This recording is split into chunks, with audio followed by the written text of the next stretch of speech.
இப்போ இதை லைட்டா ஃப்ரை பண்ணி எடுத்து வச்சுக்கோங்க.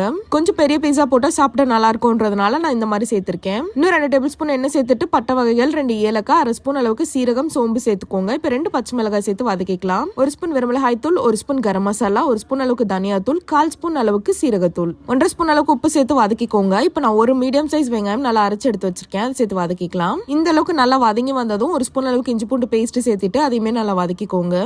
3 மீடியம் சைஸ் தக்காளி அரைச்சு எடுத்து வச்சிருக்கேன், அதையுமே சேர்த்துட்டு நல்லா மிக்ஸ் பண்ணிக்கோங்க. இது நல்லா எண்ணெய் எல்லாம் பிரிஞ்சு கொதி வரும் இல்லையா, அந்த மாதிரி வரணும். ஒரு துண்டு போல தேங்காவா நல்லா அரைச்சு எடுத்து வச்சிருக்கேன், அதை ஊத்திட்டு அதுலயே வந்துட்டு ஒரு 1/2 கிளாஸ் அளவுக்கு தண்ணி சேர்த்துட்டு நல்லா மிக்ஸ் பண்ணிக்கோங்க.